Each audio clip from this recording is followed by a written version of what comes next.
السلام علیکم اسٹوڈینٹس. اچھا جی، ہم لوگ فرسٹ چیپٹر کمپلیٹ کر چکے ہیں. آج سے ہم لوگ نیا چیپٹر اسٹارٹ کریں گے جو کہ سیکنڈ والا ہے. وہ ہے جنوبی ایشیا میں برطانوی نظام میں تعلیم. ٹھیک ہے، جیسے کہ آپ لوگوں کو پتہ تھا بر صغیر میں پہلے کس کی حکومت تھی؟ مسلمانوں کی تھی. ٹھیک ہے، بہادر شاہ ظفر جو آخری حکمران تھے، ان کے بعد کیا تھے؟ انگریز آگے تھے بر صغیر میں. بیسیکلی بر صغیر میں انگریز کس غرض سے آئے تھے؟ تجارت کی غرض سے آئے تھے. ٹھیک ہے، لیکن یہاں کا نظام دیکھے ان کے دلوں میں نالج پیدا ہو گیا تھا. اور پھر 1757 میں مطلب جنگ پلاسی کے بعد وہ کیا بنے تھے؟ ایک حکمران طاقت بن کر ابھری تھی. ٹھیک ہے، 1765 میں ایک مغل بادشاہ تھے، شاہ عالم ان کا نام تھا. بنگال، بہار اور اڑیسہ کا جو انتظام تھا انہوں نے خود انگریزوں کے حوالے کر دیا تھا. ٹھیک ہے، اور پھر یہیں سے بر صغیر پاک و ہند میں انگریزوں کی کیا شروع ہوئی تھی؟ حکمرانی شروع ہوئی تھی. 1857 تک یہ ان کی حکمرانی رہی ہے انگریزوں کی. اور اس کے بعد 1858 کے بعد حکومت برطانیہ نے خود جو تھے وہ معاملات سنبھال لیے تھے سارے. ٹھیک ہے، 1857 تک کمپنی تھی اور اس کے بعد 1858 سے کیا تھے؟ برطانیہ نے خود بر صغیر کے تمام معاملات سنبھال لیے تھے. ٹھیک ہے، اور پھر یہ جو راج تھا وہ 1947 تک قائم رہا. ٹھیک ہے، اور 1914 اگست کو پھر پاکستان گئے اور پاکستان علیحدہ ہو گیا. اور 15 اگست کو پھر کیا ہوا؟ انڈیا جو تھا وہ علیحدہ ہو گیا تھا. کیا لیکن اگر ہم لوگ یہ دیکھیں کہ 1757 سے لے کر 1947 تک کے دور کا اگر ہم لوگ جائزہ لیں تو جو مین چیز جو آتی ہے نظر آتی ہے وہ یہی نظر آئے گی کہ جو کمپنی، ٹھیک ہے، ایک ایسٹ انڈیا کمپنی تھی اور ایک برطانوی حکومت تھی. ایسٹ انڈیا کمپنی حکمرانی سے پہلے، ٹھیک ہے، جنگ پلاسی سے پہلے وہ لوگ جو جس کے تھرو تجارت ہوتی تھی اسے ایسٹ انڈیا کمپنی بولا جاتا تھا. ٹھیک ہے، تو اگر ہم لوگ دیکھیں کہ ایسٹ انڈیا کمپنی کے دور کی تعلیمی جو حالات تھے وہ کیا تھے، یا جب برطانوی حکومت خود آئی تو ان کے حالات کیا تھے، وہ دونوں کیا تھے؟ سیم ہی تھے. صرف فرق یہ تھا کہ جو ساری پالیسیز بنائی تھیں وہ کمپنی نے بنائی تھیں، ایسٹ انڈیا کمپنی نے بنائی تھی، اور اس پہ عمل درآمد کس نے کروایا تھا؟ حکومت نے کروایا تھا. ٹھیک ہے، اب کیا ہے، مختلف رپورٹس انہوں نے پیش کی تھیں، انگریزوں نے خود ہی پیش کی تھیں.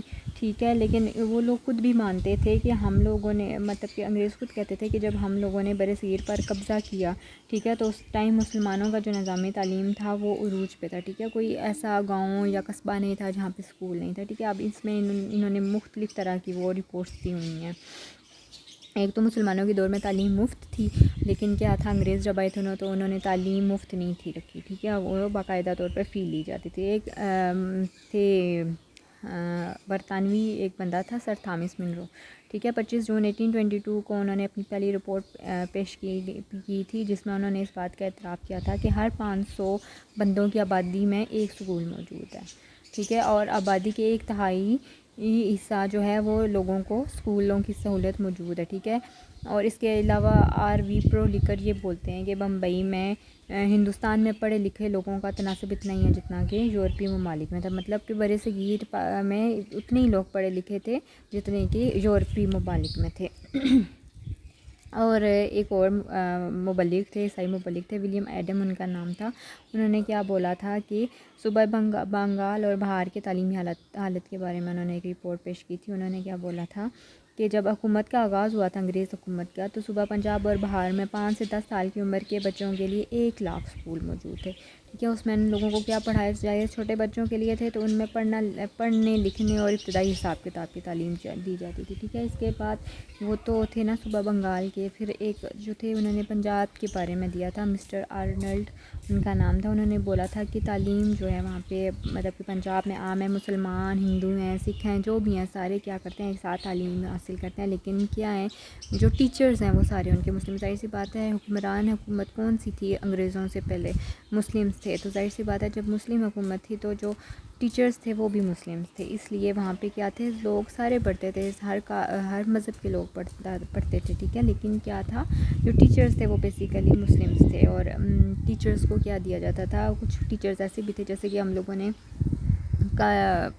پچھلے لیکچر میں پڑھا تھا ایک دن کہ جو تعلیمی حالات تھے برِ صغیر میں مسلمانوں کے، اس میں کیا تھا کہ ٹیچرز جو تھے وہ بغیر پے لیے بچوں کو پڑھاتے تھے. تو انہوں نے بھی اپنی رپورٹ میں یہی بولا ہے کہ بے شک ٹیچرز مسلم تھے لیکن کیا تھے، وہ کچھ ایسے بھی تھے جو کہ بغیر پے کے پڑھاتے تھے، اور جو مدارس تھے ٹھیک ہے وہ کیا کرتے تھے، اوقاف کی آمدنی سے چلتے تھے. اوقاف مطلب کہ ان کے اپنے بیت المال ٹائپ ایک ان کا چیز تھی اس کے تھرو ٹھیک ہے. اور لڑکیوں کے جو اسکول تھے وہ الگ تھے. اس کے علاوہ سر ولیم ہنٹر تھے، وہ کیا بولتے ہیں کہ جب ان کا ملک پہ قبضہ ہوا تھا تو اس سے پہلے مسلمان صرف سیاسی اعتبار سے نہیں بلکہ کیا تھا، علمی اعتبار سے بھی کافی بڑی قوت رکھتے تھے ٹھیک ہے. ان کا نظام تعلیم اعلیٰ درجے کی ذہنی تربیت دیتا تھا، اور کیونکہ ظاہر سی بات ہے درس نظامی کا وہ سارا ان کا جو سبجیکٹس تھے وہ تھے، اور اس میں ہم لوگوں نے کیا پڑھا تھا، وہ رٹے بازی پہ نہیں تھا بلکہ کیا تھا، غور و فکر پہ بیسیکلی ایمفیسائز کرتے تھے. اور دوسرا کیا تھا، اس سے ہم لوگوں کا جو قوت مطالعہ تھی وہ قوی ہو جاتا تھا ٹھیک ہے. اس کے بعد ہم لوگ آگے دیکھتے ہیں ایسٹ انڈیا کمپنی کا جو آغاز ہوا تھا، انہوں نے کیا کیا تھا. ظاہر سی بات ہے جب ایسٹ انڈیا کمپنی کا آغاز ہوا تھا تو اس ٹائم انہوں نے کیا کرنا شروع کی تھی، لڑنا مطلب لڑائی شروع ہو گئی تھی. آپ لوگوں کو پتہ ہوگا، نام سنا ہوگا آپ نے ٹیپو سلطان کا. بیسیکلی وہ کس کی وجہ سے کس کے ساتھ اس کی لڑائی ہوئی تھی جس میں وہ ہار گئے تھے، وہ انگریز تھے ٹھیک ہے. تو بیسیکلی جو دور تھا ایسٹ انڈیا کمپنی کے آغاز کا دور کیسا تھا، وہ کیا تھا، کشمکش اور تصادم کا دور تھا. یہ آپ لوگوں کے کویسچنز میں آ سکتے ہیں، شارٹ آنسر کویسچنز میں ٹھیک ہے. ایسٹ انڈیا کی کمپنی کے آغاز کا دور کیسا تھا ٹھیک ہے. اس کے بعد جو جنگ پلاسی ہوئی تھی وہ 1757 میں ہوئی تھی ٹھیک ہے. اس میں کیا ہوا تھا، انہوں نے بنگال پر قبضہ کر لیا تھا ٹھیک ہے. اور اس کے بعد کیا ہوا تھا، پورے برِ صغیر پر یہ لوگ قابض ہو گئے تھے. اب ظاہر سی بات ہے جب برِ صغیر کا اپنی ان لوگوں کی حکومت آئی، برطانوی حکومت آئی، تو انہوں نے کیا کیا، مسلمانوں کا جو نظام تعلیم تھا وہ کافی ختم کر دیا تھا. وہ کہتے ہیں نا کہ جب بھی آپ لوگ آپ کوئی بھی جو ہے نا قوم، آپ لوگوں کے غلبے کے تھرو وہ لوگ آپ لوگ اسے کنٹرول نہیں کر سکتے. اگر آپ لوگوں نے کسی کو غلام بنانا ہو تو اس کا کیا کرتے ہیں، اس کا پورا تعلیمی نظام ہم لوگ چینج کر دیتے ہیں. تو ان لوگوں نے ہم لوگوں کو کیا کیا، ہم لوگوں کو پورا نظام تعلیم ہی چینج کر دیا ٹھیک ہے. یہ جیسے آپ لوگوں کی لکھا ہوا بھی ہے، اینڈ پہ آئیں فرسٹ پیراگراف کے، فوجی غلبہ تو ایک دن ختم ہو جائے گا لیکن ذہنی غلامی صدیوں تک قائم رہے گی جو صرف تعلیم کے ذریعے ہی ممکن تھی ٹھیک ہے. 1765 تک ہم لوگ دیکھتے ہیں کہ کیا تھا، تجارت تک ہی محدود تھی ان کی سرگرمیاں، لیکن کیا تھا، کمپنی نے عیسائیت کی تبلیغ بھی کرنا شروع کی تھی. اس مقصد کے لیے انہوں نے کیا کیا تھا، مقامی لوگ بھرتی کرنا شروع کیے تھے جو کہ جنہیں کیا کی جاتی تھی، عیسائیت کی تبلیغ اس سے ان کے عیسائیت کی ان لوگوں کو تعلیم دی جاتی تھی ٹھیک ہے. اس کے لیے ان لوگوں پر کافی زیادہ کمپنی جو تھی وہ پیسے خرچ کرتی تھی ٹھیک ہے. 1698 میں کمپنی کے چارٹر کی تجدید کرتے وقت برطانوی پارلیمنٹ نے باقاعدہ طور پر ایک کلاز دی تھی جسے آپ لوگ شک بولتے ہو ٹھیک ہے.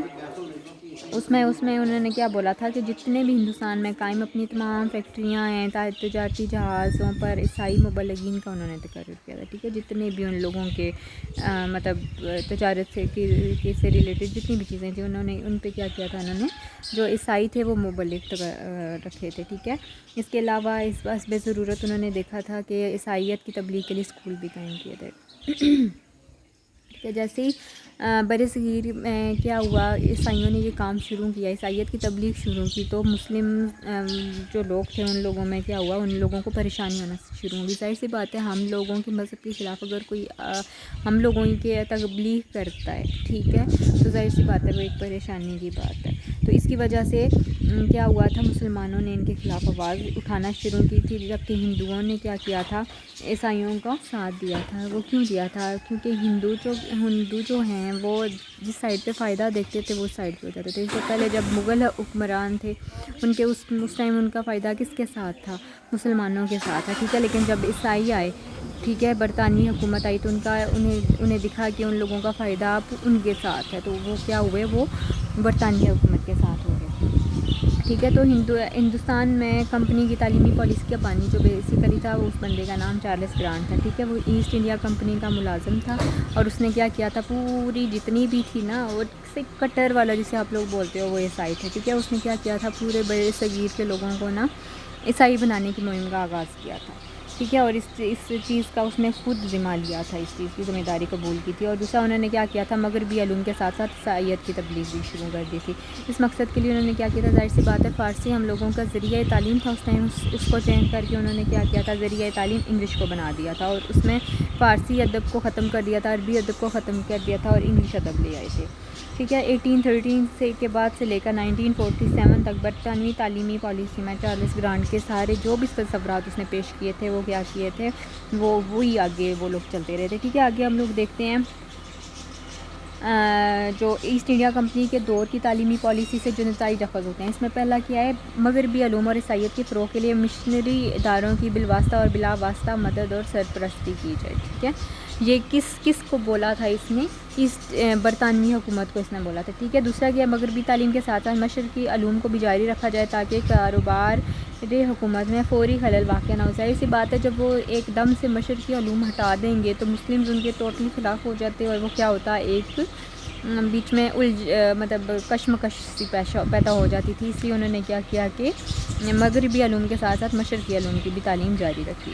اس کے علاوہ انہوں نے اور کیا بولا تھا کہ مشرقی علوم میں ادب کو بنیادی اہمیت دی جائے، مدرسوں اور پاٹھ شالاؤں کو قائم رہنے دیا جائے، اعلیٰ مذہبی اداروں کو مالی امداد دی جائے، اور پنڈتوں اور مولویوں کو خطابات اور انعامات سے نوازا جائے. بادشاہ ہندوستانیہ کا اعتماد حاصل کرنے کے لیے ان کے بچوں کو اعلیٰ ملازمتیں دی جائے. مطلب اس ٹائم پہ دور اتنا وہ ان لوگوں نے مسلمانوں کو اتنا زیادہ انہوں نے ڈی گریڈ کیا تھا کہ ایون جو وہ لوگ جب کوئی اخبار میں وہ لوگ ایڈ دیتے تھے جاب کا، تو اس میں باقاعدہ طور پہ لکھا ہوا ہوتا تھا کہ اس جاب کے لیے جو ہے وہ مسلمز اپلائی نہیں کر سکتے، ہندو اپلائی کر سکتے ہیں. مطلب کہ اتنا ان لوگوں کو انہوں نے ڈی گریڈ کر دیا تھا.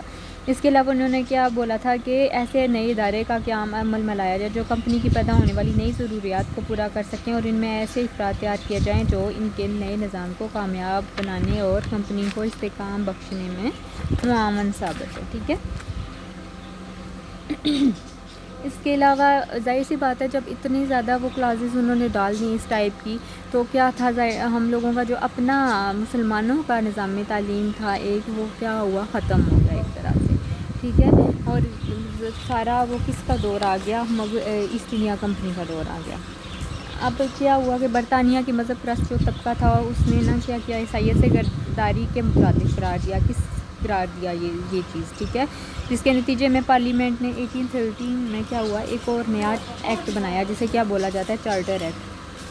اس کے علاوہ اس کے ایکٹ کی اہم دفعات کیا تھی، تعلیم کمپنی کی ذمہ داری ہوگی اور اپنے وسائل میں سے 1,00,000 روپے ہندوستانیوں کی تعلیم کے لیے مخصوص کرے گی. ٹھیک ہے، دوسرا کیا ہے، جتنے بھی وہ مختص شدہ رقم باقاعدہ مغربی علوم کی اشاعت اور مشرقی علوم کے احیاء اور مقامی اہل علم کے افزائی کے لیے خرچ کی جائے.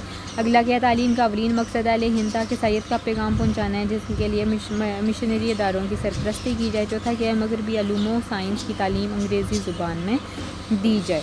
ٹھیک ہے، یہ ساری بیسیکلی مقصد کیا تھا ان لوگوں کا، اپنا نظام تعلیم رائٹ کرنا، اور دوسرا کیا ہے، جتنے بھی لوگ ہیں ان لوگوں کو عیسائیت کی طرف راغب کرنا ہے. ٹھیک ہے، چلیں جی اگلے لیکچر میں ہم لوگ چارٹر ایکٹ کے بارے میں پڑھیں گے.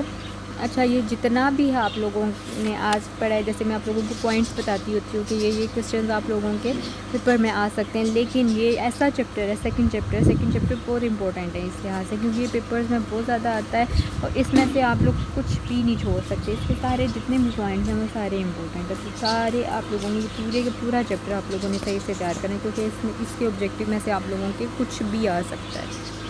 ٹھیک ہے جی، ٹھیک ہے، اللہ حافظ، تھینک یو سو مچ.